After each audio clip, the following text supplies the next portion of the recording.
Show. I am your host, Christine Marie. I am so incredibly thrilled tonight to have a conversation with you all. It actually already feels kind of intimate. I just have a feeling like tonight's going to be a really special time for us. We're going to get personal around identity. We've been talking over the last week or so specifically around identity, and we have a gentleman here today. Gerren, you are the creator of the Human ROI Framework, which is so rooted in identity and purpose. And you're really helping people get a return on identity, which is like, okay, who are you? What are you putting out into the world? And how are you living and leading in order to create and live in accordance with the purpose that God gave them for their lives? And so I'm so excited for this conversation because in the green room, we had just an amazing a story from you that you're going to share tonight. And I just feel very excited to have you here. So thank you, my friend. Thank you for having me. Thanks so much. Yeah. Glad to be here. Gerren, we were talking initially around just a story that you had this morning, but you're flying home this morning, but you flew out to North Carolina at the beginning of the week, and you had an interesting start to your flight. Can you tell us about that? So that morning, it was Tuesday morning, the 10th of March, and I think I overexerted myself in the gym, and my foot was hurting me. I was doing a little bit too many calf raises. But on my way to the airport, my foot is hurting me, and I'm like, I have to go to North Carolina. I'm going to a convention. I'm going to be walking. My foot is hurting. And I was like, I don't like the way that I'm starting my day. So I started to say, God, look at that. My foot is sending me signals. That's such a beautiful thing. I remember when I was a kid and I had polio and I was paralyzed and I couldn't feel my foot, but now I can. This is wonderful. And I just kept myself going on and on in a state of gratitude. Thank you, God, for the sensation that's flowing through my body. Okay, I get to the airport and they tell me that I'm missing my flight because I didn't check in time. Took a deep breath. I said, thank you. Lady looked at me kind of weird. She slid a number across to me and said, you will want to call that number to rebook your flight. I walked away, texted my wife, and I said, hey, I missed my flight. Please don't call me. I just need to think. I went to another airline. Pulled up to their counter and I said, excuse me, by any chance, would you have a flight going to Charlotte this morning? The lady jumps on her computer. Her eyes get big and she says, wow, I have never seen a price this low. And I'm like, sure, do tell. It's for $15.41. Oh my gosh. I smiled and I gave her my credit card immediately. And then I said, by the way, I'm a 6'4", long legs. Would you have the exit row? And she said, it's $20. Oh my God. Just like that, I was on my way to Charlotte for $35 at the last one. And it reminded me that when we begin our day in gratitude, like the world just opens up for us. It just opens up and it keeps opening up for us. So that's how my week has been, state of gratitude. And that, honestly, it was so fun hearing that story. And I really, I asked you, is that something that is newly on your heart, or is that something that's been kind of perpetual for you? Like a life lesson, there's always things of like, no, this is something, a new revelation versus this is a life lesson. And you said that this has been kind of a hallmark of your life. And actually it's this state of gratitude and you just saying thank you and approaching life that way has actually propelled you to change careers early on. Yes. Want me to tell you about that?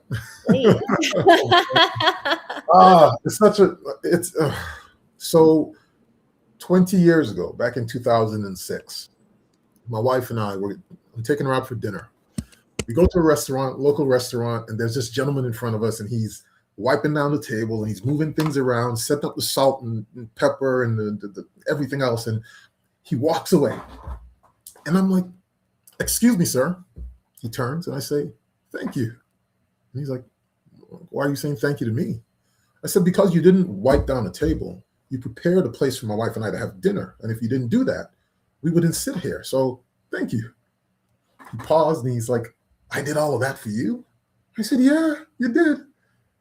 He runs and he skips to another table and he begins to wipe things down and he's looking at people and he's cleaning it up. And I'm looking at him and I get chills through my body. And I turn to my wife and I say, yo, I'm going to do that again. I was searching for something more than what I was doing. I was working, had gotten out of college. I was doing my job, working for a corporate company, but I didn't feel a connection. But that moment of gratitude made me feel so connected. And I told my wife, if you would just give me a moment, I want to do something pretty wild. I quit my job and I became a janitor from the ground up. I didn't buy a company. I didn't start a company. I went cleaning people's homes. It's giving me chills just remembering that moment. But I wanted to experience life through the lens of that gentleman. What was it that he saw within himself? And how was the world interacting with him? And could I, a college educated guy, become a janitor and add value from a place of humility? And that was my experiment. 20 years later, still in the industry. I've built other companies, but it's been a pivotal thing to I just create thank you moments. That's my goal. Everywhere I go with any person that I meet, I want to create thank you moments. So that's been the hallmark of my identity. Wow. Thank you moments. I love that. You know, my darling, actually, he will ask most everybody their names. And it sounds like it has a similar effect on them where it's like, oh, I'm seen, you know, and I've even had people recoil at first and be like, why are you asking me that? And you're like, I'm like, I'm sorry. but it's interesting because it's so rare, and especially in a service industry, to really be inquired after in a genuine way and thanked in a genuine way. And Gerren, I can only imagine the impact you've made, but I'd love to hear, you know, before we kind of get to the identity piece, because we were talking earlier about how gratitude and identity are really, really linked. I'd love to hear how you were transformed in the process of learning gratitude. Yeah. I mean, my body is like I'm getting these spasms because like I've gone back to that story, to that moment. Wow. And it feels powerful for me 20 years later. Wow. I think it's the whole idea, just like you said, of being seen. You know, growing up, sometimes, you know, you've heard that statement, kids should be seen and not heard, right? Yeah. Sometimes when you're not heard, you don't feel seen. You might see me, but do you see me? And if you have the ability to pour into someone, see the potential that they don't see within themselves, they might be just doing an act, but it's so powerful. I have lived throughout my career just coaching people up and watching them, and I feel so fulfilled by that. So whether it was through my company, just through innocent conversations, because sometimes we just don't see how powerful we are. Right. And we were made in the image of God, and God is so powerful, which means we are so powerful. So if I can just help someone to witness themselves from the stands, it's like everything changes. You're killing me. I'm feeling it. I'm really struggling here, and I typically don't have this kind of problem, but you know, I'd love to lean into that, Gerren, if you're up for it. I mean, what's coming up for you? Let's do it. Let's do it. Yeah, let's go. Let's go. What emotions are you sensing right now? You know, sometimes you go through a period where you feel undeserving. And when you get to witness how God is working in your life, it is powerful. You know, this morning I was in a conversation. I was supporting one of my friends. He was speaking on a panel. No, actually, he was leading a course. And as I looked around the room and I saw the people, I was watching the people as he was speaking, because I love to see people. I like to see the stories. I'm looking at them and I'm seeing how people are responding. And I pray to God and I say, hey, oh God, who am I supposed to meet here? Right? As people are leaving, I'm talking to one of my friends. I see a couple passing by and I said, hey, excuse me, why did you choose this session to come to? And the wife said, oh my God, my husband, he's struggling with his identity. He's struggling with how he's feeling about himself, and it's affecting our business. Wow. Okay, God. Okay. All right. So he looked at me and he says, yes, you know, I've been going to therapy, but I don't have a coach. I really need someone. I really need to talk to someone. And I stepped aside And we began to talk. Within 15 seconds, he's just snotty nose crying.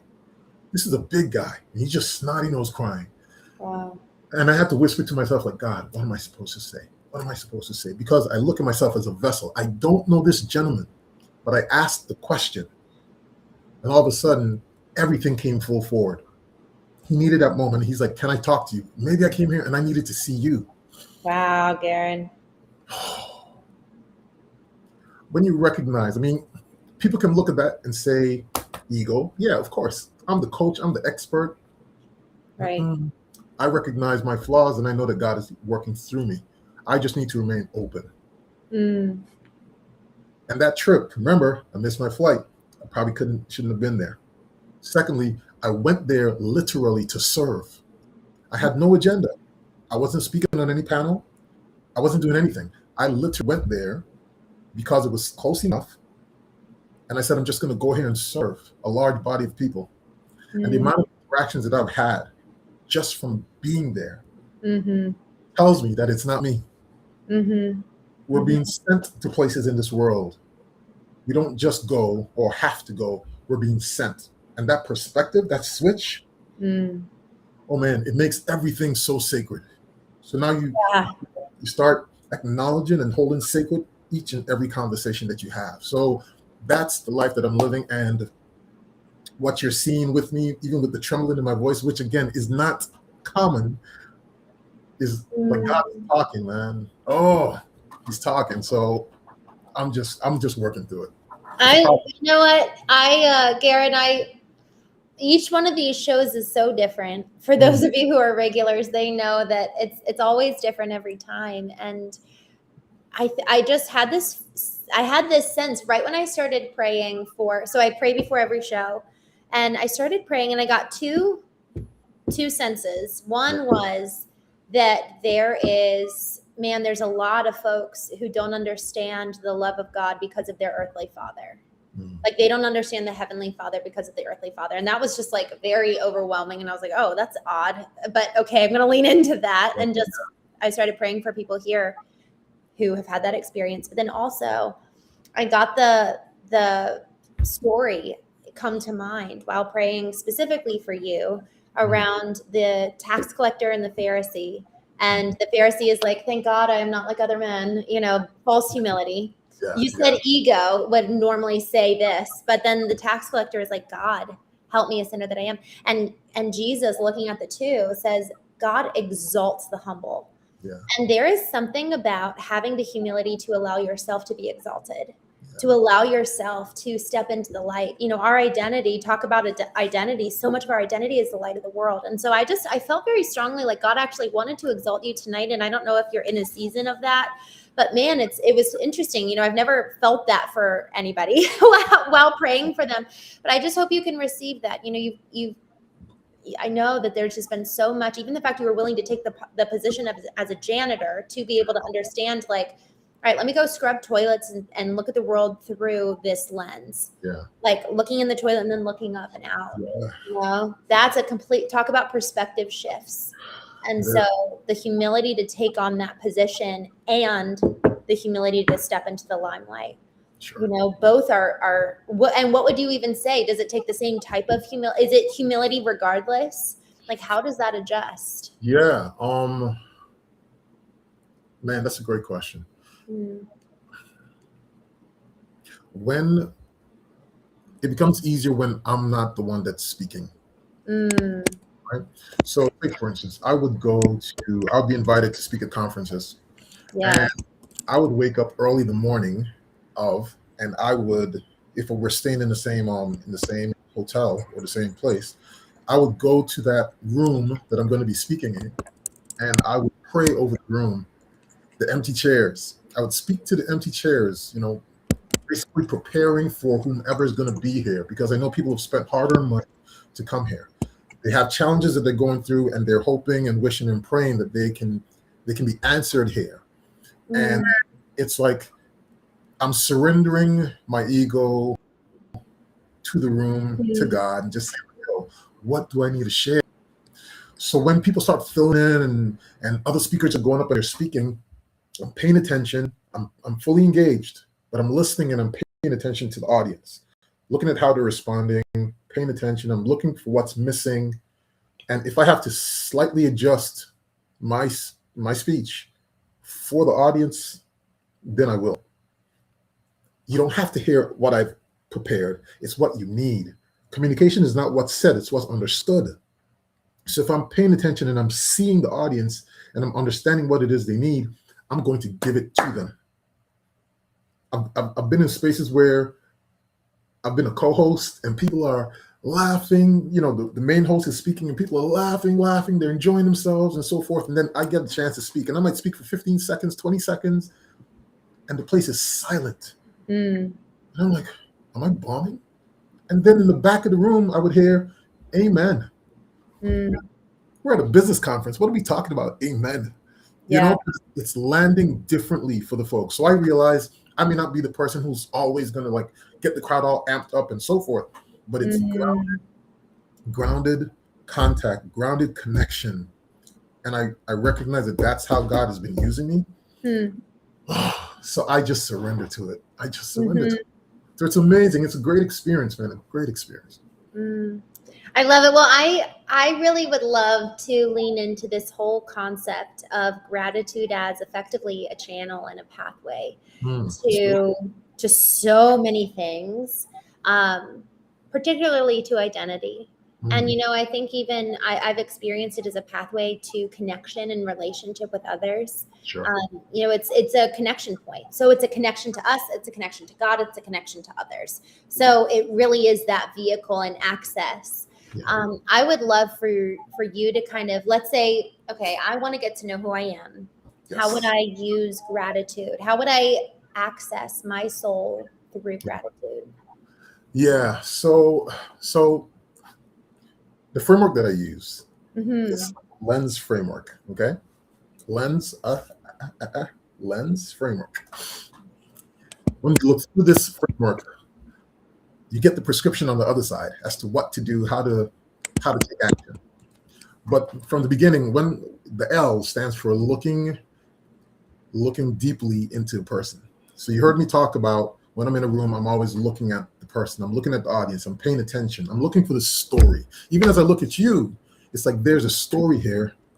I'm curious. What's that story? What brought you to that point in your life?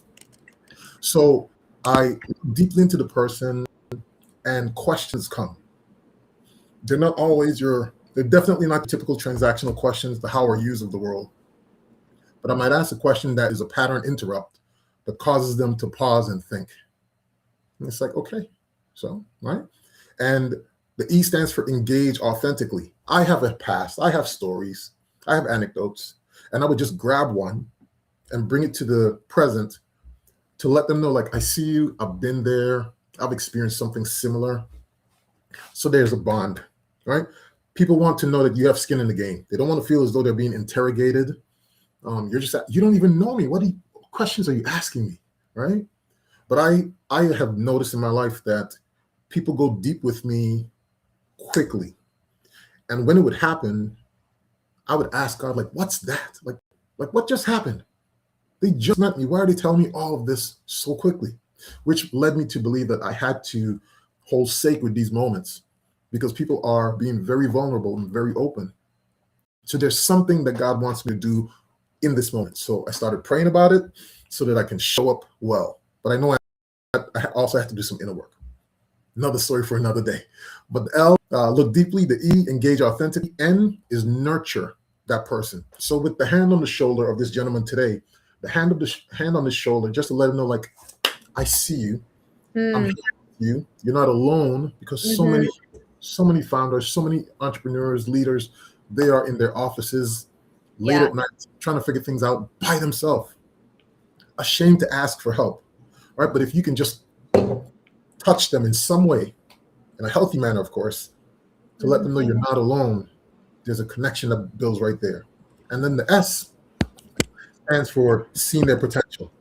So this gentleman today, he told me, he says, Gerren, I'm on the verge of literally just shutting it down, because the way that I'm showing up in my position, it's affecting the team, it's affecting my marriage, and I don't see a way out. I can't keep living this way. So when I brought him right next to me and I spoke to him, and I looked off. We looked off into the corner of the room, and I said, do you see yourself walking into your office as a changed individual? Gerren, I can't see it. It can't happen. Do you see yourself? Like, what would it take? Right? And all of a sudden, I was able to get him to a point where he started seeing himself in a new light. Mm-hmm. I had to capture, like arrest him when he started to say, but. Yeah. To sabotage it. I said, no, stay there. What else do you see? And as he began to just create a future for himself, I hit record so they hear his voice saying it. Then I played it back for him, like, hey, this is you. Like, let's go there, right?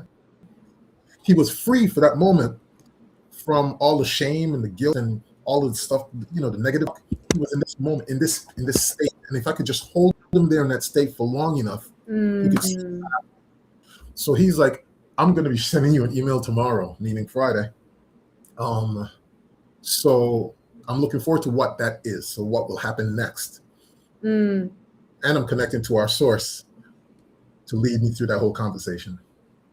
I'm still connected to the source.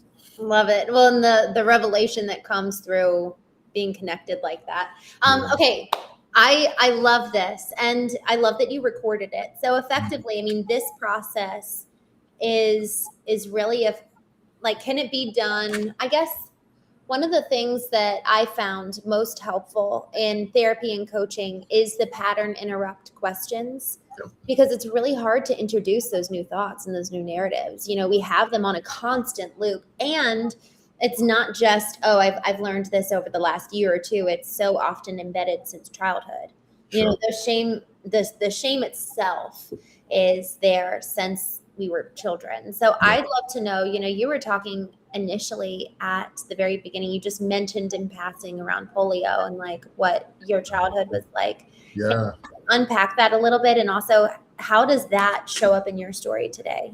All right. Oh, okay. So, I mean, this is a safe space, right? Yeah, I had to ask for permission. Yeah, sure. Okay. So it is. When I was a kid, when I was 7 years old, I had polio and I could not walk. I became paralyzed. I couldn't sit up. I couldn't swallow. I became cross-eyed, pigeon-toed. And the doctors told my parents to prepare for it. 7 years old. My mother, she's a praying woman. She wasn't having it. So she corralled all her sisters and her family members and church members, and everybody started praying for Gerren. All right. I was in Puerto Rico in the children's hospital. So now I'm 7 years old in San Juan, where I was born, but I don't speak Spanish. I'm a kid. I'm growing up in the Virgin Islands, but I'm there for a period of time. And like, they don't know what's going to happen. But it got to a point where I was able to get into a wheelchair on my own. And as I would get into the wheelchair, I remembered myself, rolling myself out into the hallway, and I'm seeing children in here and children in this room, rolling down and seeing more children. I can't speak the language. I can barely even talk. Yeah. I did this. And all of a sudden the kids started to come out into their wheelchairs. And all of a sudden we're racing down the hallways and we're slamming on the brakes and we're skidding out and we're racing and people are laughing and we're having fun.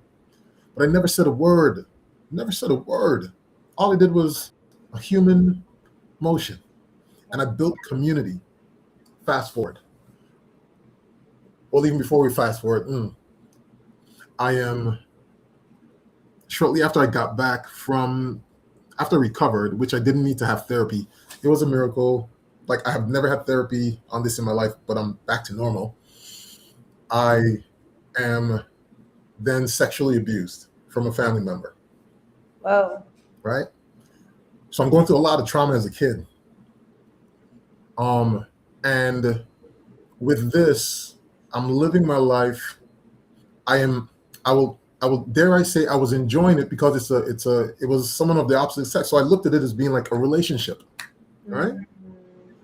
But again, I'm a child. So what do I really know? So all of these things inside my brain just getting mangled. And I start rejecting people. started rejecting my friends, rejecting going to parties, or even having my own party, my own celebration. I started rejecting that because everything that felt good or showed me affection or love, I figured you're going to leave me, so I reject you. Wow. And that became my life. When I became a teenager, college, I was confused. There was I was being a chameleon, a people pleaser, just doing anything to make sure that you stay. But I was losing myself. I didn't know who I was. So when I got out of college, I didn't know who I was. And here I am going into a relationship, getting married, still unsure of who I am. So it became like I left a wake of destruction in relationships and friendships and all kinds of stuff. All of that played a major role in how I grew up. And but I didn't know what it was. I went to therapy. Did I realize that it was that relationship as a kid? Yeah. Now I could name it abuse. And even though I still love this family member, I had to name it as abuse, you know? And I called them up and I said, hey, I'm going to be speaking on this throughout my life. Know that I still love you and I forgive you. But knowing this, being able to define it has helped me to move on and live. And so it's been like all of those things have been a part of the makeup of who I am today and how I've built businesses and helped people and serve others and so forth. But I stand on it. It's like the thing that I stand on to move forward. It doesn't hold me back anymore. So that's the beauty of Love that. And was it with the acknowledgement and calling it abuse that really brought freedom so that it could be now a foundational? And I love that you just said you're standing on it. You're not tethered to it. It's not a chain or a noose. It's actually a platform. Yes. Yes. Yeah. So all of that played a part. It's wild how much moving through the actual trauma of the event is absolutely necessary to get to the other side. And now it's something like, I just love this concept. It moves from being a noose or a tethering thing to being a platform. So gratitude then. Yep. How do you look at that time? I mean, people have said like, you can don't be grateful for your abuser. And I just would be curious to hear your thoughts. I feel like we're treading on dangerous soil in some ways. So if you don't want to answer, I mean, I'm open. I've prayed about this, right? So again, it's not for us. It's for whomever may be listening, may need this. So I'm open to sharing in that regards. But yeah, so gratitude has helped me because the fact that I'm alive, first off, right? Awesome. Thank you, God. The fact that I can speak, I can walk, I can jump, I can run. I'm a regular kid and I didn't have to go through therapy. Like that's a miracle in itself. Thank you, God. I have relationships. I have people that love me. I love people. And I think that whole, I love the fact that I love people so much and that I'm so curious about people, right? Because it allows me to live through you and your experiences. I get to see things through your lens. Whether I like it or not, it's okay. It's a different perspective. God is creative and he made us all differently. So it's like, man, I want to experience that. So I show gratitude for everything, for everyone. It's always thank you. I might just shoot you a random text and say, hey, thank you for being a friend. Thank you for the things that you've done. And I would specifically say those things just to let you know that you're seen. And it's not like a whole blanket statement. Thank you. No, it's no. Thank you for asking me that question because what it evoked within me, let me know that, hey, it's still something I need to work on or it's something that I've moved on from. So thank you. So gratitude. And the Bible talks about it, just like give thanks always and rejoice always. Yes. So it's a formula that works. So why not just tap into it? So that's what I do. I just tap into gratitude because it pays. It pays dividends. Yeah. It pays dividends. Oh, so good. It's interesting, DJ here in the comments. Hi, DJ. He says gratitude is an interesting choice of words for someone who has abused you or caused you harm. And I just know, we've been talking over the last couple of days around holding grievances. And I think that as you're sharing, I just think that the biggest shift needs to actually come through in the forgiveness piece, then is it gratitude comes on the heels of forgiveness, and then it shifts from being a chain to being a platform and part of our story, you know. I mean, y'all, I have seen, yesterday I was on a call doing some one-on-ones with folks, and you know, somebody very specifically had something really tragic happen in her past, and I just wanted to check in with her and like, by the way, is there any aspect of what you experience that actually should be something that you do to help others from your own experience? Because so often our experience has something to do in some way to our purpose, in some way, right? It doesn't have to be the thing, but talk about alchemy, talk about redemption. And so I'm just curious, where does forgiveness interface with forgiveness, or forgiveness and gratitude? And gratitude, yeah. So, people have said, and you've heard it, where they said, when you forgive someone, you're doing it for yourself. You get to release it, right? But I think a lot of times people hold on to that thing because that is what fuels them. But it's so heavy a burden to carry, and I want to be open enough to experience life and not be tethered to this burden. The Bible talks about take my yoke upon you, right? Because it's easy and it's light. And when I look at that verse, it's like, you're saying take my yoke. Okay, so if I take yours and put it on me, take mine off, you said it's going to be light. Okay, and then you talk about forgive your brother. Okay, like that's tough. Okay, but who do I need to become in order to be the person that forgives? Yeah. Release things. So when I'm releasing things and I realize that there's a change that's happening within me, it's like, oh, that's what that is. Okay, so me. Okay, now there's revelations upon revelations. So now I even look at work as being a playground, a sandbox where I get to work on my character. Yeah. And it's not about the work. So the businesses, the things that we do, it's not about those things. Those things are the things that kind of like poke us and nudge us so that we get to choose to follow what God is telling us so that our character becomes changed. So gratitude opens me up. Like I can't be set and still say thank you at the same time. When I'm in a state of gratitude, my body opens up, my soul opens up. So whatever comes, like it just passes through.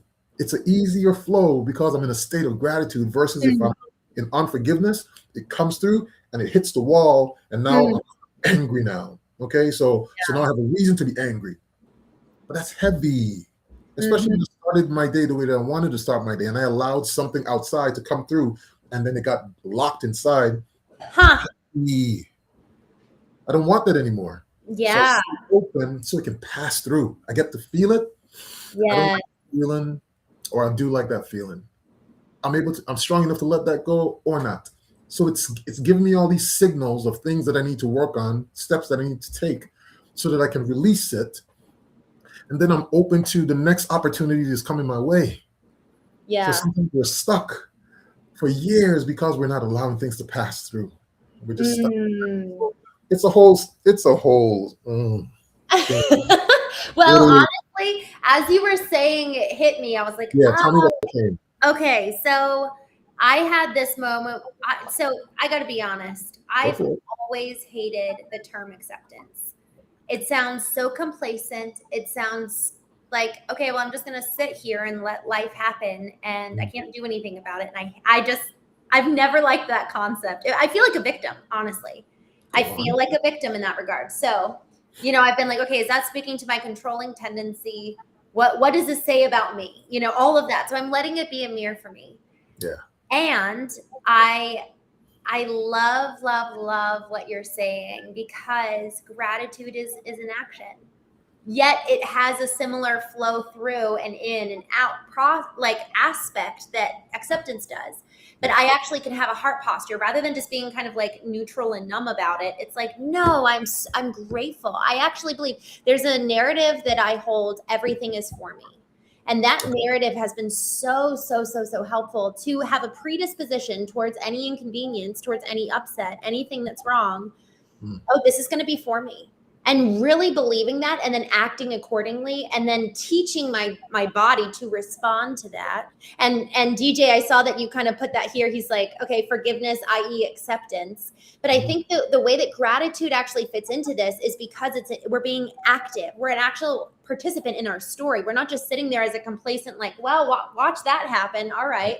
But instead, we're able to really take action and respond. You know, the Greek word of receive is lambano, which is, I just think of it kind of like, if I was to visualize, it's like a very open-handed type of way of living and receiving what comes in. But the word receive is akin to a soldier accepting a command.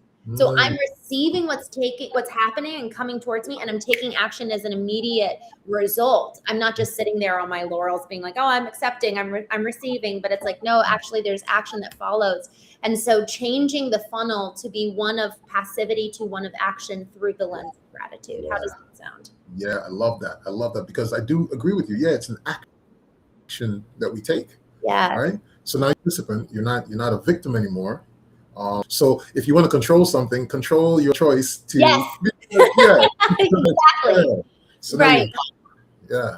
Exactly. You cannot control the stimulus, but the choice is before the response. Absolutely. And I absolutely love that. And Viktor Frankl, man, if Viktor Frankl in a German concentration camp can say that between stimulus and response is choice, and each one of us has a choice. We are never a victim in our life. And I think that that's why acceptance, I've just never loved that concept, because it has felt very passive, you know, and I think we could all use a higher dose of action in our lives, and being aggressive with experiencing life to the fullest and living to the fullness. And to your point about identity, I'd like to just kind of move to that quickly, if you don't mind. You know, being really, I kind of like the word aggressive right now. And I'm sure that there's another one that I'll come up with later, but aggressive about reminding ourselves of what's true. No, this is what's true, even though everything around us may be threatening it.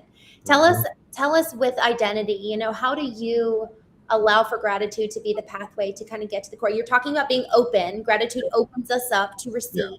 Yeah. So then how does gratitude work in concert with identity? So when I think of identity, first off, right off the bat, I think of, and hopefully many of us and many of your audience members, they experienced love at childbirth. Okay. So I have two young daughters, 13 and 11.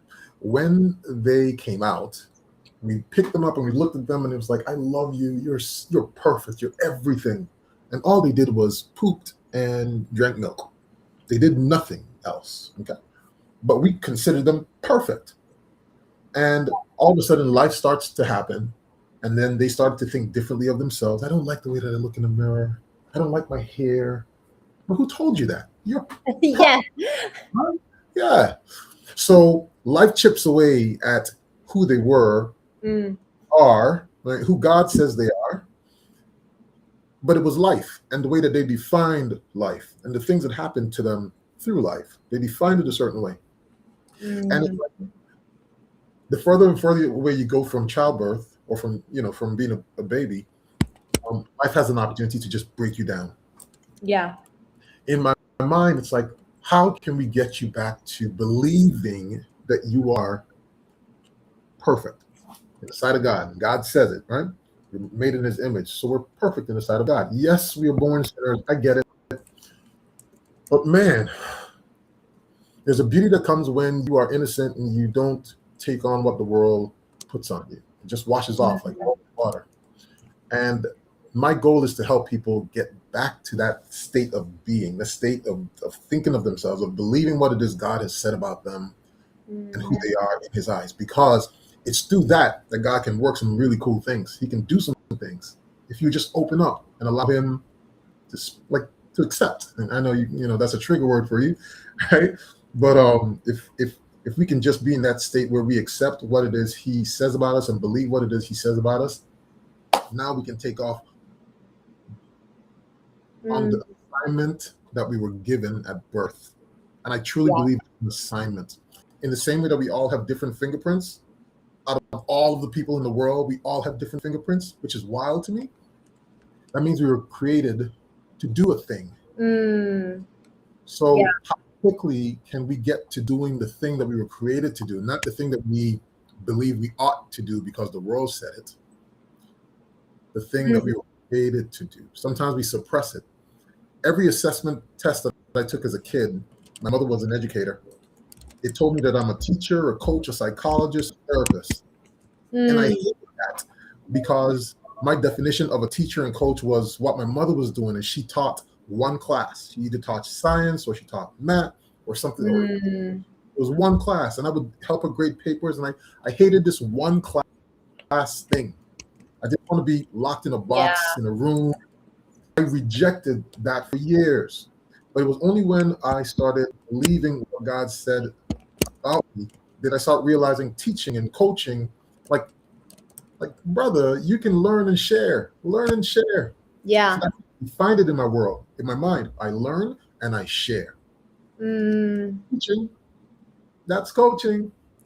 But it resonated differently with a different set of terms and definitions. So even for that revelation, I say thank you. There's gratitude. I was designed at birth for a specific assignment. Go live out your assignment, Gerren. I have opportunities for you. So I can just step into the world, just like I went to Charlotte. I just stepped into the space with my assignment ahead of me, and I served, and it was light, and I had fun, and I met people that I never met before, and partnerships are being formed just by me being there as a free agent on my assignment. That's it. That's it. So I help people who are in business get back to their assignment so that they don't feel the weight of it all. And then there's purpose. There's not that hole in their stomach where they feel so empty, even though they're successful, but they're like, but I'm so disconnected. Like, why don't I feel happier now that I have all of this money and all these things, and I still feel empty? Like, what the heck is that? You were running some other playbook. That probably was yours. Yeah. But you were good at it, though. So that's what I help people. Gerren, I'm just so grateful for the work that you've done and the work that you are doing. I mean, helping people return to their assignments.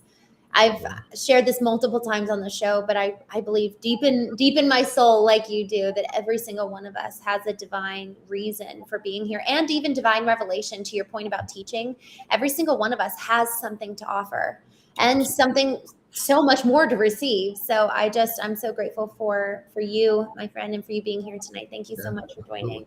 Absolutely. Wonderful. Well, thank you all so much for hopping on tonight to join us. We will be live again tomorrow morning, 9 a.m. sharp.